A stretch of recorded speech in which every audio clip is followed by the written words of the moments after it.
చేపల ఫ్రై చేసేవాళ్ళు చాలా కష్టపడాలేమో, చేపల ఫ్రై చాలా కష్టమేమో అనుకునేదాన్ని. కానీ ఇంత ఈజీ అని నాకు చేశాకే తెలిసింది. తక్కువ ఇంగ్రీడియంట్స్‌తో తక్కువ టైంలో మంచిగా అయిపోద్ది. అల్లం వెల్లుల్లి పేస్ట్, కారం, సాల్టు, మిరియాల పొడి, బియ్యం పిండి, నిమ్మరసం, గరం మసాలా. నా దగ్గర కొన్ని చేప ముక్కలే ఉన్నాయి కాబట్టి నేను కొంచెమే తీసుకున్నాను ప్రతిదీ కూడాను. వాటికి కరెక్ట్గా సరిపోయేలాగా. బియ్యం పిండి ప్లేస్లో కార్న్‌ఫ్లోర్ కూడా వాడుకోవచ్చు. నా దగ్గర కార్న్‌ఫ్లోర్ లేదు, అయిపోయిందని చెప్పి బియ్యం పిండి వేశాను. వాటికి బాగా మసాజ్ చేస్తున్నట్టు చేసి పక్కన పెట్టుకుని, ఈ పేస్ట్ అంతా వాటికి అప్లై అయ్యేలాగా అన్నిటికి అప్లై చేసుకుని పక్కన పెట్టుకున్నాను.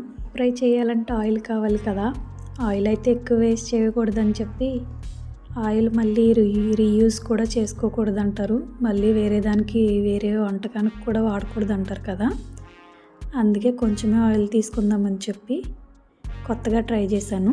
కానీ ఆయిల్ మాత్రం కాస్ట్ పెరిగింది. లీటర్ 150 అబోవ్ ఉంది కదా, అందుకే ఆయిల్ వేస్ట్ చేయడం ఎందుకు, నేను వేసే 4 ముక్కల ఫ్రైకి అని చెప్పేసి కొత్తగా ట్రై చేద్దామని చెప్పి మనం తాలింపు వేసుకునే చిన్న ఐరన్ కళాయి ఉంటుంది కదండి, దాంట్లో కొంచెం ఆయిల్ వేసుకుని ట్రై చేశాను. ఐరన్ కళాయి కాబట్టి త్వరగానే అయిపోయింది, ఫ్రై కూడా మంచిగానే అయ్యింది.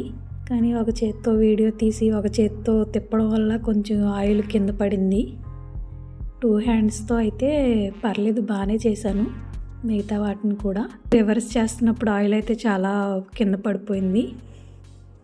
చాలా వరకు ఈ 4 ముక్కలకు కూడా మంచిగానే ఆయిల్ కరెక్ట్గా సరిపోయింది, మంచిగా వచ్చింది. ఆయిల్ అయితే వేస్ట్ ఏమీ అవ్వలేదు.